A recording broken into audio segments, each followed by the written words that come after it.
안녕하세요. 10년째 글 쓰고 그림 그리는 작가 제이든입니다. 반갑습니다.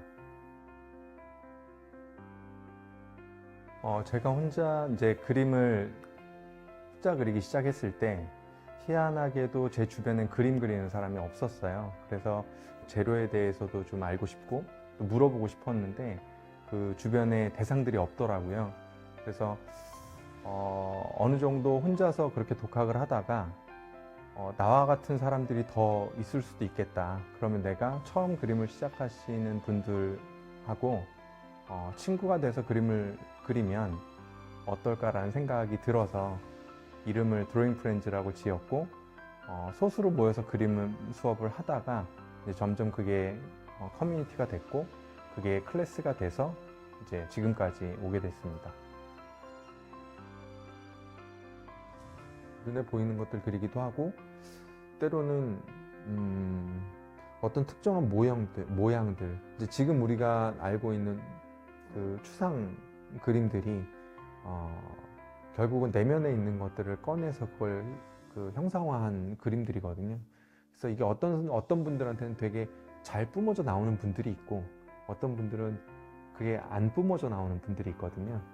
그러니까 다양한 사례들을 같이 나누어서 보면서 그 작가가 왜 그림을 그렸는지를 계속 리뷰하면 하다 보면 꼭 이런 감정에는 이런 방식으로 그림을 그려야 됩니다라고 가이드 해드릴 수는 없지만, 그래도 자기 스스로 발상하고 그걸 표현할 수 있도록 안내해 드리는 것까지는 도울 수 있을 것 같습니다.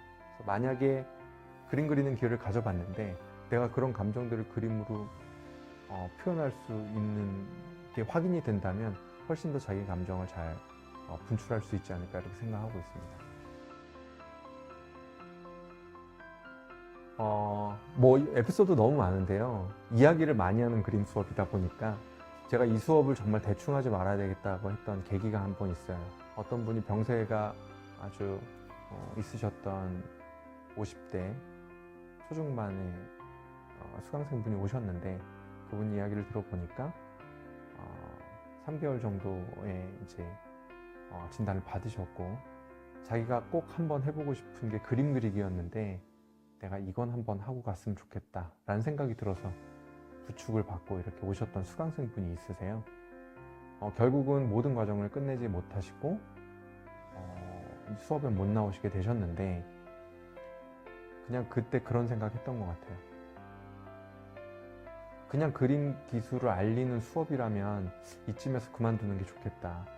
근데 만약에 그런 분들이 한 번씩 오셔서 평생의 소원인 그 그림 그리기를 시간을 이렇게 한번 갖는 일이라면, 그게 100명 중에 1명, 1000명 중에 1명이라도 저한테는 그게 너무 크게 의미가 있는 일이라고 생각을 했고, 이 일을 꾸준히 해도 좋겠다라는 생각했습니다. 저는 팀버튼 좋아하고요. 에곤 실레 좋아합니다. 그래서 약간 예쁘게 그려진 그림보다는 조금 더 투박하고 자유로운 선, 그다음에 발상이 좀 창의적인, 또 자기 생각이 좀 담백하게 그려있는 작가들을 좀 제가 좋아하는 것 같고요. 그러다 보니까 저도 그림체가 그렇게 되는 것 같아요. 그림 처음 시작하시고 하는 분들이 저한테 수강을 오시는 분들의 이야기를 좀 들어보면 사실 특별한 목적을 가지고 오지는 않으세요. 그냥 막연하게 그림을 좀 배워볼까? 취미를 좀 가져볼까? 하시는 분들이 저한테 많이 오시거든요. 그래서 저는 그분들하고 이야기를 많이 하는 이유가 그분들의 삶에 어떻게 그림을 녹일 수 있는지에 대한 힌트를 좀 얻기 위해서 인터뷰도 많이 하는 편이고 대화도 많이 하는 편입니다. 그림은 시각적으로 아름다운 것도 너무 중요한데, 처음 시작하는 분들이 시각적으로 아름다운 것들을 욕심내면 사실 그림은 점점 멀어질 수밖에 없는 것 같아요. 그림은 결국은 기술이 좀 필요하고, 또 그 기술을 익히려면 꾸준히 해야 되는데, 우리는 거기에 목적을 두지 않는다면 오늘의 하루 일상, 내가 읽었던 책, 내가 본 영화, 이런 것들을 글과 그림으로 이렇게 표현하는 기록물로서 해석을 한다면 좀 시작하는 분들이 좀 덜 부담스러워 하시는 것 같고, 그려진 어떤 그 모양새의 집착도 조금 더 안 하게 되는 것 같아요. 그래서 조금 더 편하게 그림을 즐기실 수 있지 않을까 이렇게 생각이 됩니다.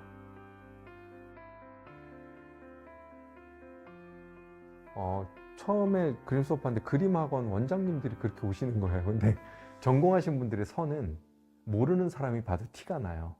너무 멋있거든요.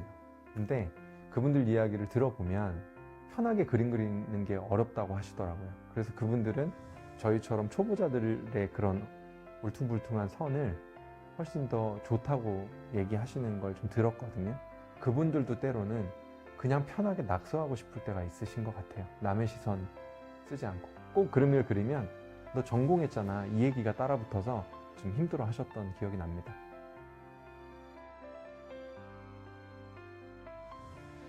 드로잉 프렌즈를 통해서 여전히 저는 이 그림을 언어로 사용하는 방식을 많은 사람들한테 알리고 싶고요. 뭔가 갖춰진 사람들의 전유물로 해석되기보다는 일반 사람들이 자기가 주인공이 돼서 쓰는, 성인이 되어서도 누구나 다 자기 기록물을 좀 가질 수 있도록 안내하는 가이드 역할을 좀 하고 싶다는 생각이 있고요. 이런 그룹들이 많이 생겨서 그렇게 그룹 활동들도 하고, 보통 중년으로 넘어가게 되면 사실 이런 사회 활동들이 점점 좀 없어지기도 하는데, 그런 분들이 같이 어울려서 모이면서 그런 정서적인 활동들을 하면서 전반적으로 그분들의 삶에 좀 생기는 그런 프로그램들 많이 했으면 좋겠다 라는 바람이 하나 있고, 또 하나는 그림을 생각보다 다양한 영역에서 사용할 수 있거든요. 앞서 말씀드렸듯이 뭔가 연출을 하는데 스토리보드를 시각적으로 그려야 된다거나, 아니면 그림 동화책을 그리고 싶다거나, 내 레시피를 그림을 통해서 뭔가 남들에게 소개하고 싶거나, 그런 활용도가 많은 컨텐츠 중에 하나, 도구 중에 하나인데, 그런 샘플들을 많이 만들어 보고 싶어요. 그래서 그림이 어렵지 않고 되게 여러 방면에 사용이 가능한 것이구나, 단순히 그냥 예뻐 보이는 그림의 관점보다는 언어로서의 관점을 많이 알리고 싶다는 생각이 좀 있습니다. 일단 몰입감이 저한테는 좀 되게 임팩트가 있었어요. 그러니까 직장을 다니면서 혼자서 낙서하다 시작된 이제 그림 그리기였는데, 저도 처음에는 그림을 잘 그려야 되겠다는 생각이 전혀 없었고, 그냥 노트에 이렇게 낙서를 하다가 어느 순간 내가 몰입하고 있구나라는 걸 느낀 뒤로부터 사실은 그림의 모양보다는 그 과정이 저는 좋아서 그림을 계속 그렸던 것 같거든요. 그러니까 결국은 지속 가능하려면 그런 포인트가 좀 필요한 것 같아요. 그래서 저는 개인적으로는 몰입감이 좀 좋았고, 그 다음에 약간 격양된 감정들을 조금 이렇게 컴다운 시켜주는 효과가 좀 있어서, 평온한 상태인데 내가 뭔가 정리가 안 되거나 어떤 일들을 진행하다가 잠깐의 여백이 좀 필요하다라는 판단이 들면 이제 그때 그림을 그리면 조금 효과적이었던 것 같아요. 저는 그림 그리기를 여전히 정서 활동으로 해석하고 있습니다. 사실 저는 그림을 언어로 해석하고 사용하고 있거든요. 그러니까 우리가 글로 표현이 안 되는 것, 또 혹은 장황하게 표현해야 되는 것들을 하나의 어떤 스케치로, 말로 하지 못하는, 글로 하지 못하는 그런 표현들을 그런 시각적인 어떤 스케치로 담아낼 수 있다는 것은 어떤 메시지를 전달하는 데 좋은 도구라고 생각을 해요. 그래서 그런 기술들을, 그런 새로운 언어를 익히는 것에 대한 이야기를 저는 하고 싶었던 것 같습니다.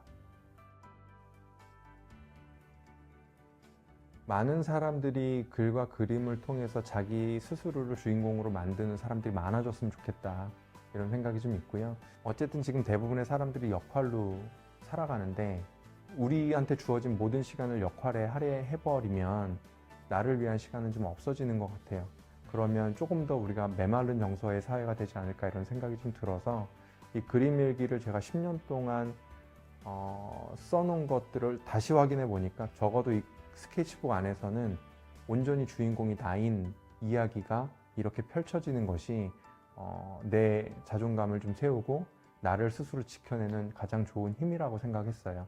이런 작업들을 통해서 자기 존중감을 좀 높이는, 그래서 조금 더 건강한 사회가 됐으면 하는 바람을 가지고 이 수업을 진행하고 있습니다. 첫 번째는 원데이나 짧은 기간 동안 동기를 갖기 위해서 그림 일기 세미나가 하나 있고, 이제 그림을 그리기로 마음을 먹었다면, 혹은 기록을 하기로 마음을 먹었다면 그 기록을 위한 드로잉 기초 수업이 6주에서 8주 정도 진행됩니다. 그 다음에 심화 과정, 소재별로 좀 스킬업하는 과정이 있고요. 그게 끝나면 정기적으로 모여서 하는 정기 모임 클래스가 하나 있어요. 그렇게 그려진 나의 컨텐츠를 보통 10개월 정도를 장기로 잡기도 하고요. 짧게는 6개월 정도로 잡아서 조금 더 다듬어진 컨텐츠를 완성해보는 프로젝트를 진행하고 있습니다. 그 외 프로그램으로는 이제 극을 연출하시는 분이나 혹은 극작가 시나리오 같은 것들을 좀 시각적으로 표현하고 싶은 분들을 위해서 배경이나 사람 포즈나 그런 것들을 스토리보드 형태로 이제 만들어내는 프로그램이 진행되고 있습니다. 단순히 그림 스킬을 위한 클래스는 아니고요. 정서 활동이기도 하고 또 나의 컨텐츠 혹은 내 이야기를 시각적으로 풀어내는 것을 목표로 하는 클래스입니다. 그래서 발상과 표현을 같이 경험하시게 되는 클래스일 것 같고요. 이제 가장 중요한 건 그리는 법뿐만 아니라 내 내면에 있는 이야기들을 밖으로 꺼내는 작업, 내 이야기를 스토리텔링하는 방식의 드로잉 클래스라고 생각해 주시면 됩니다. 저랑 뭐 기초 수업도 하고 정기 모임도 하다 보면 그 클래스에 함께 하셨던 분들이 이제 클래스가 끝나고 더 지속할 수 있는 방법이 필요했다고 생각했어요. 그런데 취미로 시작했던 그 그림 그리기가 계속 수강료를 내면서 하는 것은 취미가 아니라고 생각했어요. 그래서 그런 그룹을 제가 따로 묶어서 그분들이 모일 수 있도록 초반에 마련해 드리니까 그분들이 주에 한 번씩 모여서 그림도 그리고 또 때가 되면 전시도 같이 하시고 이런 활동들을 하게 되더라고요. 이게 저한테는 가장 보람된 일이고요. 지금도 12개 그룹이 활동하고 있습니다. 지역별로. 그룹이 만들어져서 저한테 연락을 주시면 제가 그쪽으로 이동할 수도 있고요. 장소가 있다면 아니면 제가 장소를 섭외해서 그쪽으로 오셔서 같이 수업을 들으실 수도 있어요. 이제 그러면 제가 그게 어떤 단체인지 어떤 기업인지 또 구성원들은 어떻게 되는지를 사전 인터뷰를 좀 드리고 거기에 보통 그런 경우에는 원데이로 진행하는 경우가 많거든요. 2시간에서 3시간 진행하게 되는데 그 요구들을 먼저 듣고 거기에 맞는 프로그램을 설계해서 이제 제안을 드리는 형태로 진행하고 있습니다. 드로잉 프렌즈 홈페이지에서는 매달 개강되는 클래스의 정보를 좀 얻으실 수 있고요. 또 작가 소개 당연히 보실 수 있고 그다음에 가볍게 집에 걸 수 있는 포스터 같은 것을 제작해서 저렴한 가격에 판매를 하고 있어요. 그래서 그런 아트샵 같이 운영하고 있고 그다음에 12개의 동아리들이 그림 동아리들이 활동하는 그 활동 내역들을 홈페이지에서 같이 확인하실 수 있게 되어 있습니다.